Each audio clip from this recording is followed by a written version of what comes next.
Alors moi je suis né à Plaine-Madian, je suis un enfant qui vient d'une famille de 5. J'ai 4 sœurs, je suis le seul garçon de la famille et j'ai grandi dans une ambiance où la foi était quelque chose d'important. Par exemple, on faisait la prière en famille quand on était petit. Et puis mes parents, surtout ma maman et puis mes tantes,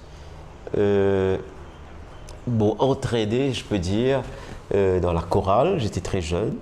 J'étais engagé dans la liturgie. Très tôt, j'ai commencé à faire, très jeune, je commençais à faire les lectures à la messe. Et puis j'étais engagé aussi dans l'Action catholique des enfants. Et puis automatiquement, après, j'étais engagé dans des groupes de jeunes. J'étais quelqu'un de très engagé dans la paroisse, avec beaucoup de jeunes. Hein. Et un jour, quand j'ai terminé mon HSI, j'étais au collège, un ami me dit « Qu'est-ce que tu vas faire l'année prochaine ?» Je dis « Je vais travailler. » Et puis, quand il me dit « Ça t'intéresse pas de faire partie d'un groupe ?» Automatiquement, j'ai dit oui, sans savoir ce que c'était. Et puis, il m'a invité un dimanche après-midi, vers 13h, 14h, à venir au couvent des Sœurs de Bon Secours à Belle-Rose. Et j'arrive là-bas. Je vois une dizaine de jeunes qui attendaient un prêtre, c'était le père Souchot qui arrivait, que je connaissais, mais je ne le connaissais pas personnellement. Il est arrivé sur son scooter, sur sa Vespa, et puis il a commencé avec ces 10 jeunes hommes qui étaient là, chacun partageait, et puis chacun disait moi je voulais être prêtre, moi je voulais être religieux, moi je voulais être missionnaire, puis moi je me disais mais quand on tombait là, c'était pas du tout pour ça que je venais, moi. Et quand arrivait mon tour, le père Souchot m'a dit « Et toi, qu'est-ce que tu veux faire ?» J'ai dit « Moi, je suis venu ici pour me faire des amis. » Et puis il m'a regardé, il m'a dit « Tu es timide, toi. Je vais casser ta timidité. » Alors j'ai eu très peur parce que je voulais pas, ça m'intéressait pas. Et ces jeunes, ce groupe-là, préparé avec le père Souchot de passer Noël le 24 décembre à Calbas, dans le nord, dans un hospice pour vieux. Ça ne m'intéressait pas. Je ne voulais pas d'abord aller passer Noël. Je voulais passer Noël dans ma famille, dans ma paroisse, pour animer la messe. Je ne voulais pas aller avec des vieux, ça ne m'intéressait pas, ça ne m'attirait pas. Et puis, quand on l'a préparé, je ne pouvais pas dire non. Et quand je suis rentré chez moi, je me suis dit, qui te peut faire acheter là? Si tu n'es pas allé, ben la bougie te dégonfler. J'aurais la grosse tête. Qui figure pour montrer devant mes amis? Et puis là, je suis allé quand même le 24. Et ce 24 décembre 1983, un cyclone s'est déclaré. Alors bien sûr, je me dis très bien, si un cyclone, j'aurais souhaité qu'il vienne classe 3 une bonne fois, qu'il soit classe 1, classe 2. J'appelle le père Souchot, je dis est-ce qu'il y aura cette veillée là-bas? Il me dit oui, vous y allez.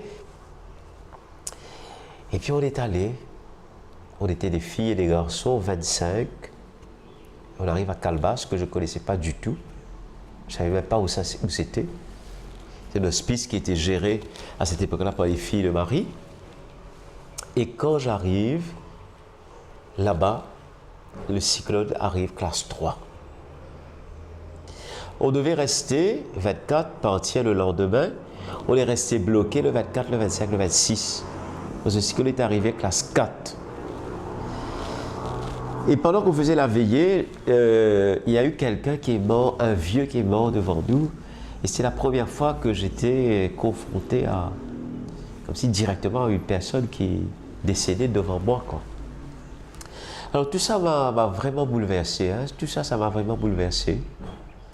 Et je suis sorti de là, pas avec l'idée de me faire prêtre. Je ne crois pas qu'il y a ça, mais quand même quelque chose au fond de moi avait bougé. Et à partir de là, j'ai fait le groupe de recherche. Et ensuite, j'ai continué avec le groupe 40, qui a été une étape importante dans ma vie. Et puis en 87, donc je suis parti au séminaire. Et juste avant que je devienne diacre, 15 jours avant, j'ai perdu mon papa dans un accident. C'est quelque chose qui m'a beaucoup marqué aussi. Et quelque part, mon diaconat a été marqué dans le sang, quelque part. Parce que mon papa, je suis le seul garçon, et pour lui, ça a été aussi une fierté, une grande joie, et qui n'a pas pu me voir diacre, quoi. Et je n'ai pas pu même venir à ses funérailles parce qu'il fallait que je sois ordonné. Et en même temps, il y a eu comme pour moi aussi une grande question, une grande remise en question à cette époque-là, parce que je me suis dit, voilà, tu donnes ta vie et le Seigneur prend la vie de ton papa. C'était comme une révolte intérieure, mais où j'ai eu l'occasion ensuite de me reprendre, quoi. Et je suis revenu, et donc, quand je suis revenu comme prêtre, j'étais ordonné le 24 juillet 1994 à Pointe-Cano, à Maillebourg, sur le bord de la mer. Et puis j'ai été nommé vicaire à la paroisse de la Visitation. Ces premières années comme prêtre m'ont beaucoup marqué avec le père de Fleuriot. Et puis ensuite, après une année, le père de Isca est venu nous rejoindre. À cette époque-là, on était 3 prêtres, dont 2 jeunes prêtres sur une paroisse. C'était comme un grand luxe, quoi, quand on regarde aujourd'hui, quoi. C'est extraordinaire. Et après 4 ans à la Visitation, l'évêque m'a envoyé faire des études à Rome. Et j'ai fait des études de théologie. Et quand je suis revenu, après 4 ans, j'étais secrétaire de l'évêque du cardinal, Maurice Piat. Et en même temps, j'étais responsable des jeunes. Après, j'ai bougé pas mal de paroisses. J'ai été surtout dans la formation, jusqu'à maintenant, la formation des baptisés. Et aujourd'hui, je suis donc aumônier du Montmartre, un lieu de paix où, avec d'autres, nous avons pu lancer Thésée, la prière du vendredi soir, dans le silence. Et puis depuis cette année, la Lectio Divina tous les mercredis. Et puis d'ouvrir le Montmartre aux retraitants. Donc tous les week-ends, nous avons des hommes, des femmes, des jeunes donc, qui viennent. Et le Montmartre que les sœurs ont donné au diocèse, aujourd'hui a su conserver son dynamisme. Parce que au temps des sœurs, elle était très animée, et aujourd'hui encore, ça continue. Et donc, c'est une grande joie de voir toutes ces personnes venir donc, devant le Saint-Sacrement. Alors, j'aime bien dire, c'est la seule église où nous avons les 40 heures tous les jours de l'année. Donc, c'est un lieu où on sent vraiment la présence du Christ. Et puis, je suis dans la formation ici à l'Institut Cardinal Jean Margéot. Là aussi, avec mes collègues, nous vivons quelque chose de